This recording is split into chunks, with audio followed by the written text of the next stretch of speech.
प्यारे भाइयों, रबीउल अव्वल का महीना चल रहा है और इसी माह मुबारक में दीन और दुनिया के हाजी और सरकार दो जहां जनाब मोहम्मद रसूलुल्लाह सल्लल्लाहु अलैहि वसल्लम इसी महीने में आपकी पैदाइश हुई, आप दुनिया में तशरीफ लाए। तारीख पैदाइश की जो है वो मुख्तलिफ, कुछ लोगों की तहकीक है कि 2 रबीउल अव्वल को पैदा हुआ, कुछ उलमा की तहकीक है कि 8 रबीउल अव्वल को पैदा हुआ और मशहूर रिवायत जो है वो 12 रबीउल अव्वल।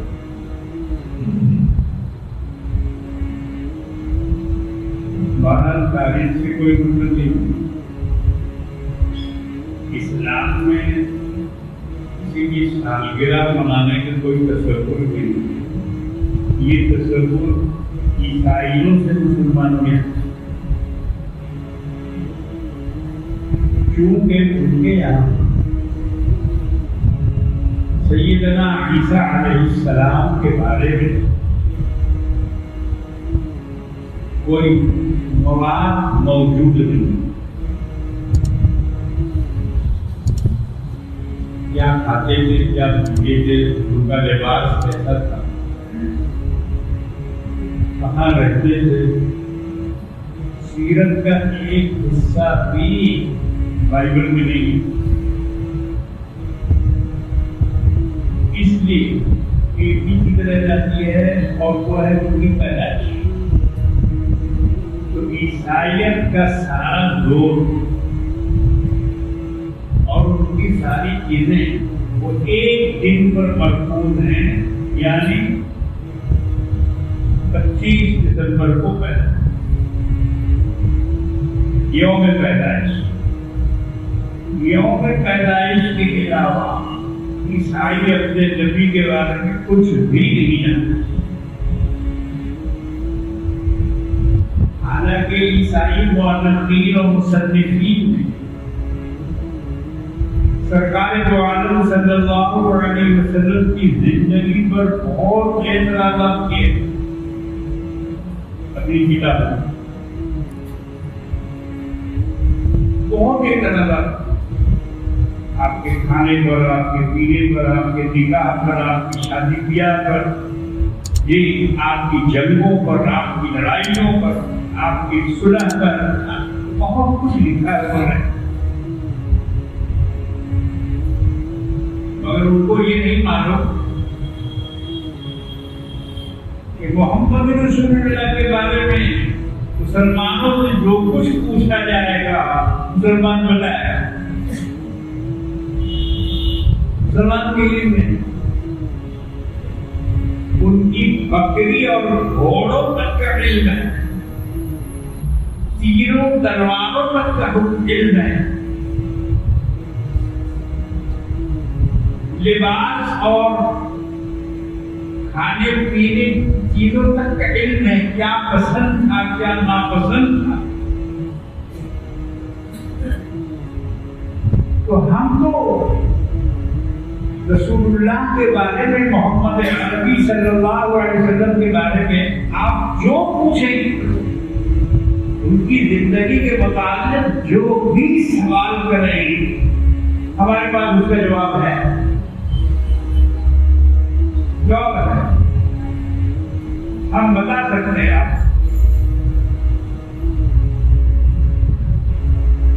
लेकिन अगर हम पूछे आपसे ईसा अलैहिस्सलाम कैसा कपड़ा पहनते थे तो आप बगल झाँक के रह जाइएगा, आपको नहीं मालूम, आपको नहीं पता। तो इसी को कहते हैं कि सूप हंसे छल्ली को जिसमें 72 थे, इनको खुद अपने नबी का अता पता नहीं है, उनके बारे में कोई इल्म नहीं है, कोई जानकारी नहीं है, कोई तहरीर नहीं है, कोई किताब नहीं है, कोई तारीख नहीं है, कोई मालूमात नहीं है। और वो उंगली उठाता है एक ऐसे नबी पर कि जिनकी पूरी जिंदगी लाइट में है, रोशनाई में है, जिंदगी का कोई कोना, जिंदगी का कोई हिस्सा, जिंदगी का कोई टुकड़ा अंधेरे में नहीं है। रात को क्या करते थे, दिन में क्या करते थे, सफर में क्या करते थे, हदर में क्या करते थे, कुछ लोग किताबें गवाह हैं, सब कुछ उनके बारे में दर्ज। वो नबी रोशनी लेके आए, उनकी जिंदगी अंधेरे में कैसे रहती जिसने सारी दुनिया को मुनव्वर किया, जिसने दुनिया के हर तारीकी को मिटाया। अफसोस ये है कि मुसलमान बड़ी गफलत में हैं अपने रसूल के बारे में, बड़ी गफलत। ये हाथी घोड़ा सजाने लग गए,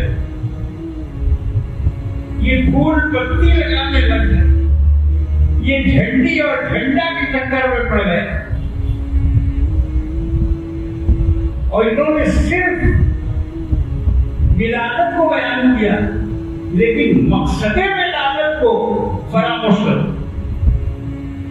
ऐसा हुए थे। ये आप बयान करते हैं, आपका मिलाद पढ़ते हैं, फला दिन फला वक्त, इस तरह से आप पैदा हुए, दुनिया में तशरीफ लाए, लेकिन उसके आगे तशरीफ लाने के बाद किया क्या? आपके कारनामे क्या क्या है? आपने दुनिया को दिया क्या? साइंस वालों को, इल्म वालों को, अकल वालों को, तहजीब वालों को और पूरी डार्क दुनिया को, जिसके पास कुछ नहीं था, जिसके पास कुछ नहीं था। आज दुनिया के पास एक दस्तूर है, एक कानून है ना? सारे मुल्क उसी कानून पर, इंटरनेशनल लॉ, अक़वामी कानून, तो उसको मुरत्तब किया कस्टंटीन ने। कस्टंटीन ने उसको मुरत्तब किया, उस लॉ को, जो आज कोर्टों में, अदालतों में, दुनिया की अदालतों जस्टिस का बनाया हुआ कानून चल रहा है और उसी के मुताबिक अमल हो रहा है। वरना इससे पहले दुनिया में कोई दूसरा शख्स नहीं। मगर आपको मालूम होना चाहिए, जस्टिस से 1000 बरस पहले, 1000 बरस पहले कमली वाले आपका मदनी मौला जनाबे मोहम्मद रसूलुल्लाह सल्लल्लाहु अलैहि वसल्लम ने इंसानियत को एक कानून दिया, इंसानियत को एक कानून, एक लॉ दिया। जिस आदम में आप पैदा हुए थे वहां की कानून नाम की कोई चीज नहीं थी, न मुलमाने, न कागज पर, न किताब में, न कहीं लिखा हुआ कोई कानून नहीं। कानून नाम की कोई चीज, लॉ नाम की कोई चीज अरबों में थी ही नहीं। और यही हाल दुनिया की दूसरी कौमों का। अगर उस जमाने की तारीख पढ़ेंगे आप, तो ईरान में कोई कानून नहीं, रोमन में कोई कानून नहीं, चाइना में कोई कानून नहीं, हिंदुस्तान में कोई कानून, कोई लॉ नहीं, कोई कानून नहीं। रोमन के लोगों का तो ये हाल था कि गुलामों को पकड़ पकड़ कर बुलाते थे, उनके शहजादे, उनको सतूरों में बांध दिया जाता था, खंभों में। शराब कबाब की मजलिस सजाई जाती थी और सतूरों में बांधे हुए गुलामों के नीचे से आग लगा दी जाती। वो गुलाम उन सतूरों में जलते थे, तड़पते थे, और इधर शराब का दौर चलता था। उसमें म्यूजिक बजाई जाती थी, उनकी आवाज से म्यूजिक को मिलाया जाता था और खूब खुश होते थे इंसानों को जलाकर। ये था कानून। मोहम्मद रसूलुल्लाह सल्लल्लाहु अलैहि वसल्लम ने आकर दुनिया में इनकलाब बर्पा कर। मुसलमानों को इसको समझना चाहिए, क्या इनकलाब है? अल्लाह के रसूल ने कैसा इनकलाब बर्पा किया? खाली नमाज, रोजा, हज, ज़कात, तस्बीह, तिलावत, या उसके आगे भी है? इंसानियत के एक एक गोशे को नबी करीम सल्लल्लाहु अलैहि वसल्लम ने दुरुस्त किया, सजाया, उसको संवारा, इंसान को इंसान की अहमियत बताई, इंसान का क्या रुतबा है, आदमी किसको बोलते हैं, आदमी कौन होता है, ये अल्लाह के रसूल ने आपको बताया। इस तरीके के कवानीन से 1000 पहले, 1000 वर्ष पहले, ये कानून 500 वर्ष से ज्यादा का नहीं है जो अभी चल रहा है। जो अभी चल रहा है दुनिया में, इसकी उम्र 500 से ज्यादा नहीं, मगर इससे बहुत पहले अल्लाह के रसूल ने दुनिया को एक कानून दे दिया। अब वो कानून क्या था? कुरान मजीद। कुरान मजीद किताबुल्लाह, अल्लाह की किताब, इसके सारा कानून लिखा हुआ है। विरासत का कानून, तलाक का कानून, किसी को कत्ल कर दिया गया तो उसका कानून, उसकी जगह और सजा क्या नहीं है कुरान में। शराब की हुर्मत, सूद की हुर्मत, ज़िना की हुर्मत, ये सारे कवानीन से पहले थे, इस्लाम से पहले नहीं थे ये कवानीन। ज़िना की आम इजाजत थी पूरी दुनिया में। हम अगर हिंदुस्तान की तारीख पढ़े तो और हम सर पकड़ के बैठ जाए कि यहाँ पंडितों को क्या हाल था, ब्राह्मणों का क्या हाल था। एक एक ब्राह्मण 100 औरतों को रख सकता, मजहबी तौर पर उसकी इजाजत थी। ज़िना कोई चीज नहीं, ज़िना कोई काबिल गिरफ्त चीज नहीं, शराब कोई काबिल गिरफ्त चीज नहीं, जिसका जी चाहे जितना सुना, सूद जिसका जी चाहे जितना। इसी तरह से कत्ल, गारत, गरी और लूट मार, ये पूरी दुनिया में राइज था। कोई कौम दावा नहीं कर सकती अपनी तहजीब का। दुनिया की कोई कौम अपनी तहजीब का दावा नहीं कर सकती है कि हम महज़्ज़ब कौम हैं और हम तहजीब वाले थे और अभी भी हैं, नहीं थे नहीं आप कब तहजीब वाले हैं? जब दुनिया में आए जनाब मोहम्मद रसूलुल्लाह सल्लल्लाहु अलैहि वसल्लम ने पूरी दुनिया को सिखाया कि इंसान किसको बोलते हैं और कैसे दुनिया में जिया जाता है। मतलब किसको कहते हैं? लाखों करोड़ों माबूदों के दरमियान एक खुदा का ऐलान किया, मोहम्मद रसूलुल्लाह सल्लल्लाहु अलैहि वसल्लम फरमाया कि ये सब गलत गलत गलत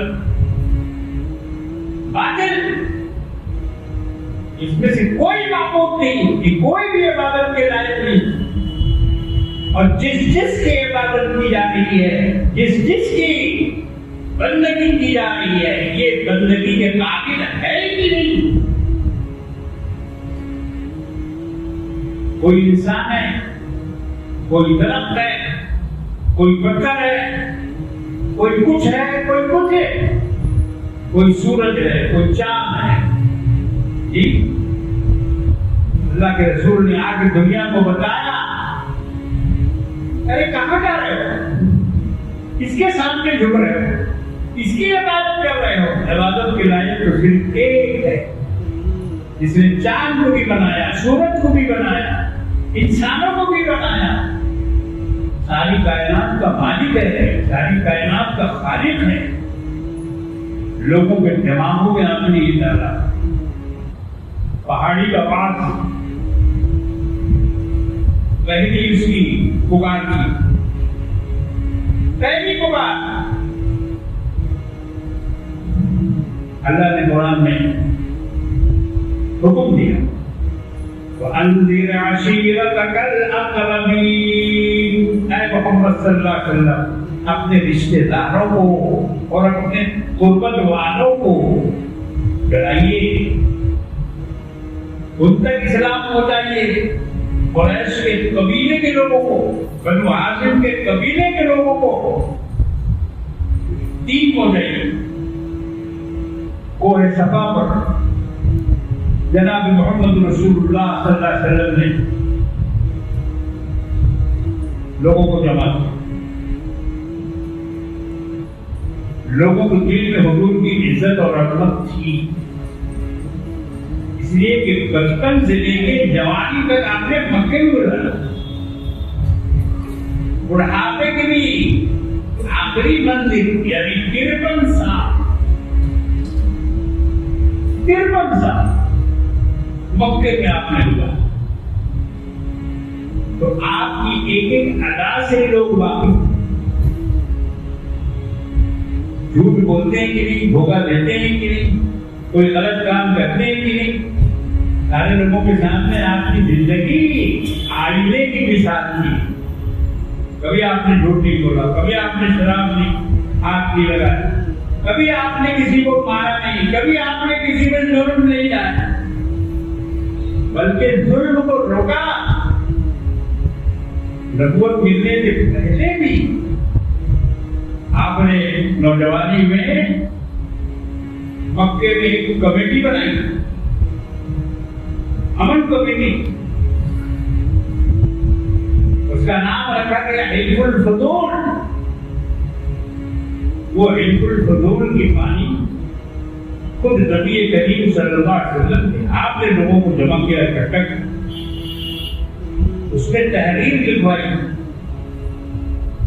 कि कोई किसी को बिना वजह कत्ल नहीं कर सकता, कोई किसी के घर में दाखिल नहीं हो सकता, कोई किसी का माल नहीं लूट सकता।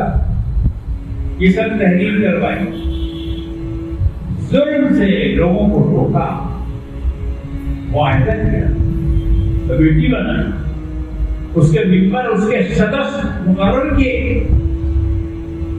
कि आप लोगों के जिम्मा है ये काम, आप जुल्म न होने दे मक्के में। वरना वो तो वो हाल था कि अगर बयान किया जाए तो जिंदगी उसी में लग जाए। अरे पूरा एक कबीला था जिसका काम ही लूट मार करना, जिनका पेशा ही लूट मार करना, उनको सआलिक कहा जाता है। सआलिक वो एक कबीला था, मक्का के बाहर रहता था। उसका उर्दू तर्जमा किया जाएगा तो उसके माने होंगे कंगाली। उसके माने कंगाली हो। तो कंगालियों का एक कबीला था और उनका काम था लूट मार करना।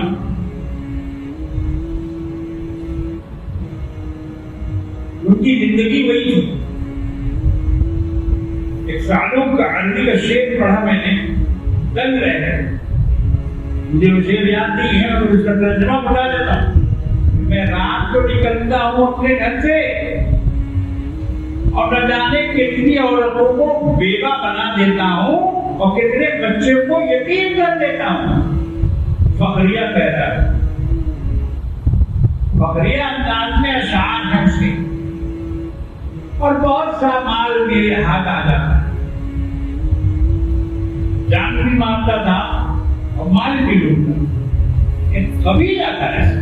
सोचिए, एक दो आदमी की बात नहीं है, पूरी बिरादरी उसकी, जिसका काम ही है लूट मार करना।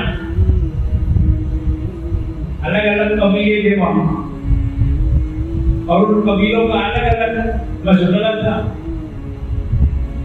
जब कानून कुछ था ही नहीं, जंगल राज, उसी को कहते हैं जंगल राज। जंगल में रहते थे वो लोग। नबी करीम सल्लल्लाहु अलैहि वसल्लम को जिस शख्स ने पहले हिजरत के रास्ते में जाके पकड़ा,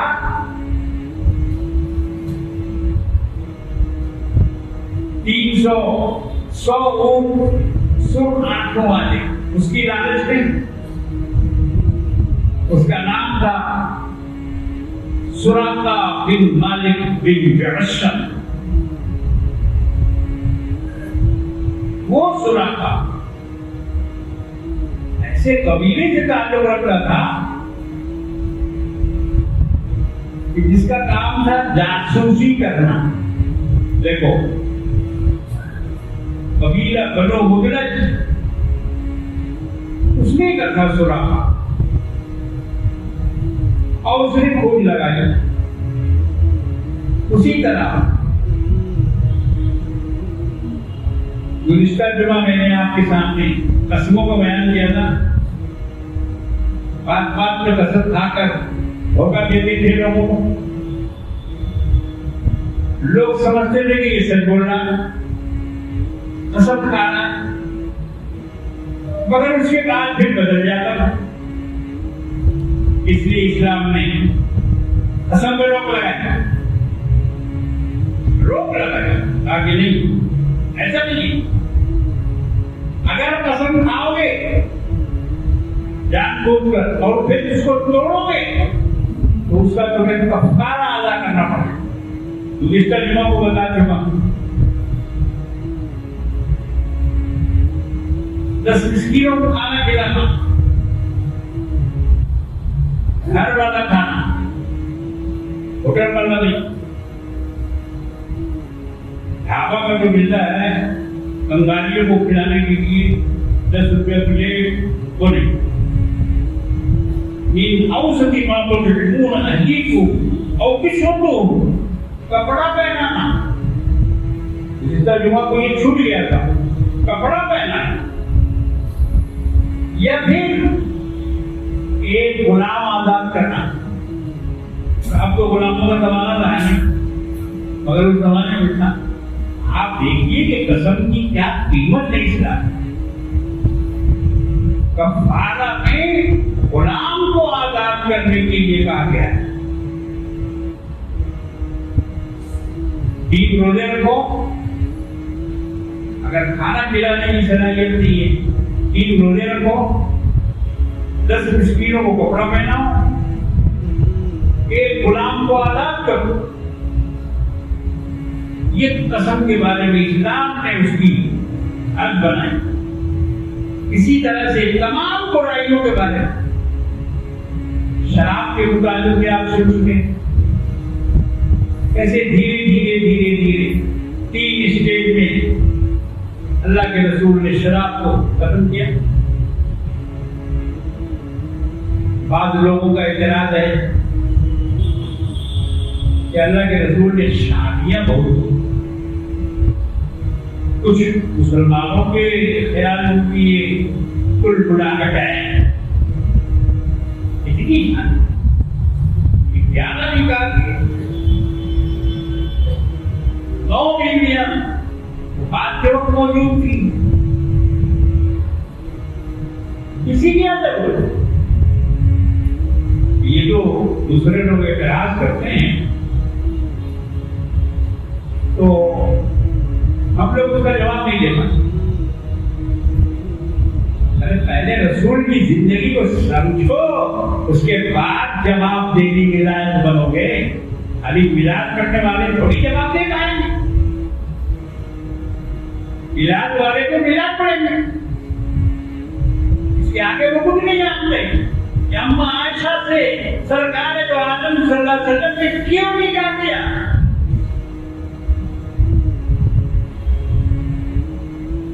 इसका जवाब सीरत पढ़ोगे तो मिले। इसलिए निकाह किया कबूली ने कि दीन की सारी बातें उनके ताजा दिहन में महफूज होंगी, शुरू से रहेंगी, बचपन से देखेंगी, बचपन से सुनेंगी, नबी के साथ रहेंगी, वही उनके पास उतरेगी, जिब्रील उनके पास आएंगे और जो पैगाम लाएंगे आयशा उसको याद करेगी, आयशा उस पर गौर करेगी, आयशा उसको समझेगी, आयशा उसको ध्यान में बढ़ाएगी। और जो बाकी बीवियां थी वो इस काम की नहीं थी, वो इस काम सब उम्र चांद के ऊपर की उम्र, जनाब सौदा की उम्र, जिनको अम्मा खदीजा के बाद हुजूर अपने निकाह में लाए, 59-60 बरस की उम्र थी। पक्की उम्र की बेबस 50 से ऊपर उम्र। अब इतनी उम्र वालों को कोई बात अच्छी तरह से ध्यान में बैठते हैं, हम उनकी मिसाल देते हैं आपको। पहले हमारा ध्यान जितना फ्रेश चलता था, अब अटक जाता है। इधर से पढ़ते हैं और उधर से साफ हो जाता है। लेकिन बचपन में पढ़ा हुआ अगर एक शेर भी बचपन का पढ़ लिया है, याद कर लिया है, तो आज तक क्या है। ये वजह थी। और तमाम सहाबा रज़ियल्लाहु तआला अन्हुम कोई भी मसला दीन का अगर अटकता था या समझ में नहीं आता था, अम्मा आयशा सिद्दीक़ा रज़ियल्लाहु तआला अन्हा से सहाबा आकर के समझते थे और पूछते थे। ये मकसद था आयशा से निकाह करने का। बेवकूफो, वो कोई नऊज़ुबिल्लाह शहवत परस्त नहीं थे, उन्होंने कोई जुल्म नहीं किया था, उन्होंने जो काम नहीं किया दीन के लिए। अब मैं बताऊं आपको इतने सारे निकाह का मकसद क्या है। अरब के मुख्तलिफ कबीलों में आपने निकाह किया, मुख्तलिफ कबीलों में, अलग अलग कबीलों में आपने निकाह किया। और जिस कबीले में आपने निकाह कर लिया और आप उस कबीले के दामाद बन गए, फिर उस कबीले ने आपके खिलाफ तलवार नहीं उठाई। सुनो, ये मिलाद और ये है जश्न मिलादुन्नबी। समझाओ अपने रसूल को कि रसूल ने क्यों इतने निकाह किए थे। अबू सुफियान की बेटी तो इस्लाम का दुश्मन था, हर जंग में झंडा लेके चलने वाला अबू सुफियान, लेकिन जब उसकी बेटी से हुजूर ने निकाह किया, उम्मे हबीबा रज़ियल्लाहु तआला अन्हा, जब हुजूर अबू सुफियान के दामाद बन गए और अबू सुफियान हुजूर का ससुर बन गया, अब अब उसने झंडा उठाना छोड़ दिया।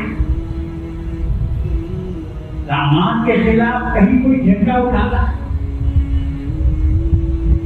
दामाद के खिलाफ जब बेटी उसके घर में आ गई, अबू सुफियान की सारी दुश्मनी खत्म हो।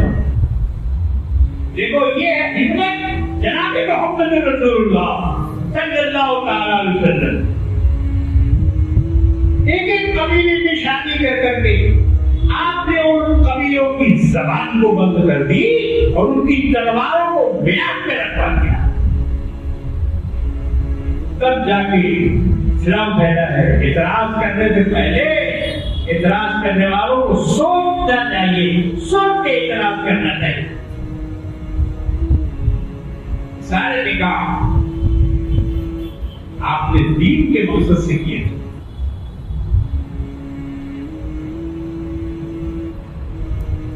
तो मेरे भाई और बुजुर्गों, अल्लाह ने आपसे दीन को फैलाने का काम किया और कम वसाइल भी, असबाब, ज़राए बहुत मुख्तसर, इतने कम वक्त में, इतने कम वसाइल में, इतने कम ज़राए में, और जो इनकलाब बर्पा किया वो पूरी दुनिया के लिए एक नमूना है, एक नमूना है। जब तो माइकल हार्ट ने अपनी किताब में मोहम्मद रसूलुल्लाह सल्लल्लाहु अलैहि वसल्लम का नाम फर्स्ट में रखा, पहले रखा है। पहले उसने किताब लिखी। दुनिया के 100 बड़े आदमी, दुनिया के 100 बड़े इनकलाबी, दुनिया के 100 बड़े माहिर नजरियात, जब उसने उसकी लिस्ट बनाई, फहरिस्त बनाई, तो ईसाई होने के बावजूद वो ईसा अलैहिस्सलाम का नाम पहले नहीं लिख सका, नहीं लिख सका। उसने वज़ाहत भी की है कि अगर मैं ईसाई हूं, मैं मोहम्मद रसूलुल्लाह का कलमा नहीं पढ़ता हूं, मैं उनकी जमात और उनके कबीले से नहीं हूं, लेकिन मैं उनके अलावा और किसी को नहीं पाता कि जिसको मैं पहला नंबर, ये पहला नंबर क्यों मिला जानते हो? जश्न मनाने से मिला, झंडा उड़ाने से मिला। ये पहला नंबर आपकी हिकमत, आपकी नबूवत, आपकी रिसालत और आपकी दीन की वसाअत, जो भी आपसे जुड़ा वो सोना बन गया, सोना बन गया। जो तरबियत आपने की, तरबियत याफ्ता को देखिए, हुजूर की सीरत को बाद में पढ़िएगा, पहले आपके शागिर्दों को पढ़ लीजिए, अबू बकर की तारीफ को पढ़ लीजिए। अबू बकर पहले खलीफा। आज बहुत से लोग वीडियो में, सोशल मीडिया में और दीगर चीजों में, पाकिस्तान में तो एक तूफान मचा हुआ है इस सिलसिले में। अकीदों का इख्तिलाफ, अकीदों का टकराव, मसलकों की टक्कर, मसलकों का झगड़ा शबाब पर है, और इसको बाकायदा स्टेज किया जा रहा है, सपोर्ट किया जा रहा है। पीछे कोई और है। तमाम प्रोग्राम इजराइल में उठ रहे हैं, इजराइल में बढ़ रहे हैं, वहां टेबल पर बैठकर नक्शा सजाया जा रहा है। एक मौलवी को यह ऑफर दिया जा रहा है कि आपको 2 लाख रुपया महीना मिलेगा, घर बना के देंगे और हर महीना आपके पास ऐसा आएगा आपके बाल बच्चों का खर्च और भी दीगर सहूलियात फैसिलिटीज हम आपको देंगे। करना क्या है? देवबंदियों के खिलाफ खाली वीडियो वायरल की, उनको गालियां लिखिए, उनको काफिर बताइए, उनको बदनाम कीजिए, उसके बदले में आपको ये मिलेगा। इधर हो गया। उसके बाद देवबंदी को भी बुलाया, कहा 2 लाख रुपया मिलेगा महीना, घर बना के देंगे, फ्लैट, गाड़ी देंगे, बंगला देंगे, खाने पीने रहने सहने का पूरा खर्च फ्री, दवा दारू इलाज डॉक्टर। आपका काम ये होगा कि आप वीडियो बनाकर सिर्फ बरेलियों को गाली, उनको गाली दीजिए, उनको काफिर बताइए और उनके बारे में जो भी लिख सकते हो लिखिए। उसके बाद तीसरे आदमी के बाद वो शिया बोले, 2 लाख रुपया मिले। ये मैं हकीकत बयान कर रहा हूं, कहानी नहीं है ये चाहे आप चंडू खाने का कब नहीं है जी, ये बिल्कुल हकीकत है जो हो रहा है आज।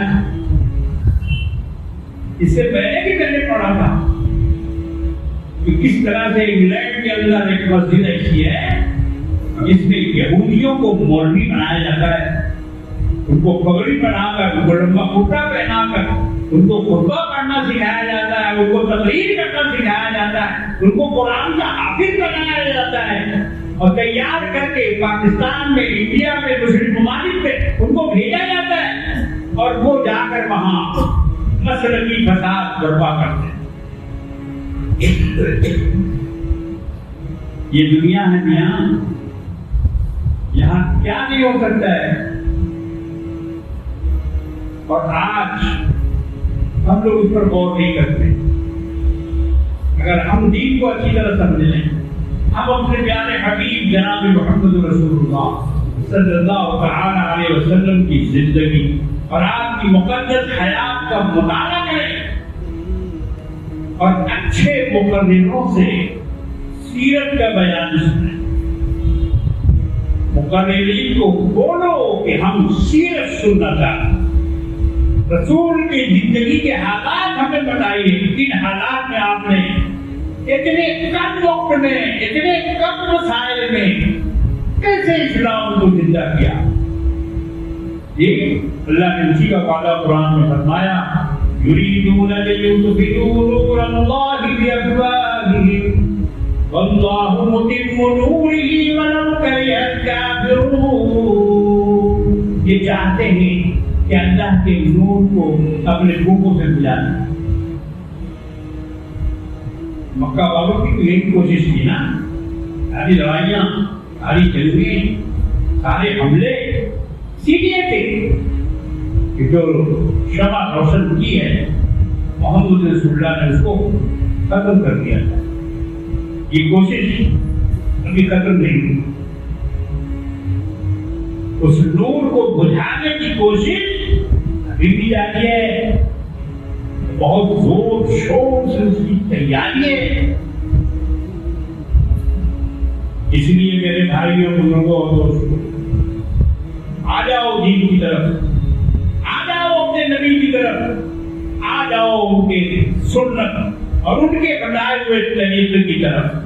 छोड़ो ये बदमाशियां, छोड़ो ये दुनिया की नकल, छोड़ो फिल्मी हीरो और हीरोइन की दौड़ में उसकी नकल उतारना।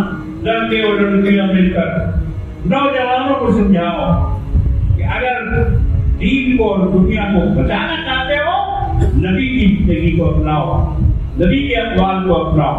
इनसे बढ़ के दुनिया में और कोई भी हिम्मत वाला नहीं है, नबूवत वाला नहीं है, दावत वाला नहीं है।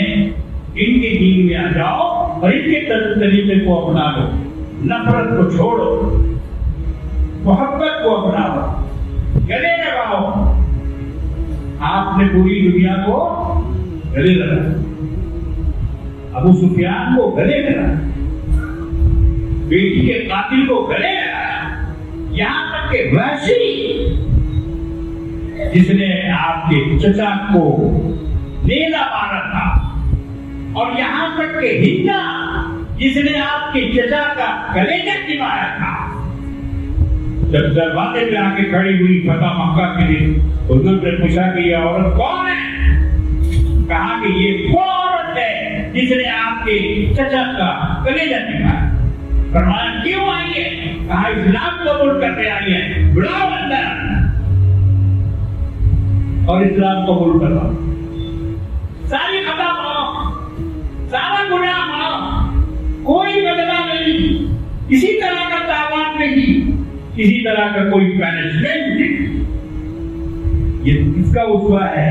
ये हमारे आका मौला जनाब मोहम्मद रसूलुल्लाह सल्लल्लाहु अलैहि वसल्लम की सीरत पाक है। इसको बयान करो मौलवियों, मुसलमानों में इसका प्रचार करो कि आप उसकी नफरत भेदभाव को बुझाओ, हर एक को गले से लगाओ, मोहब्बत से पेश आओ और मेल जोल को बढ़ाओ। अभी जो कुछ हमारे पड़ोसी मुल्क में हुआ है, अब उसकी सख्त मजम्मत करते हैं। यहाँ भी जो कुछ हो रहा है मजहब के नाम पर, धर्म के नाम पर, अब उसकी भी मजम्मत करते हैं। खुदा के लिए नफरत का बाजार गर्म मत करो, बल्कि मोहब्बत के बाजार को सजा दो, मोहब्बत के फूल बरसा दो, तब ये चमन बनेगा, वरना ये जहन्नम की राख में तब्दील हो जाएगा। अल्लाह तबारक व तआला हमें और आपको अच्छी समझ अता फरमाए और अपने नबी की सीरत पर, सुन्नत पर अमल करने की तौफीक अता फरमाए।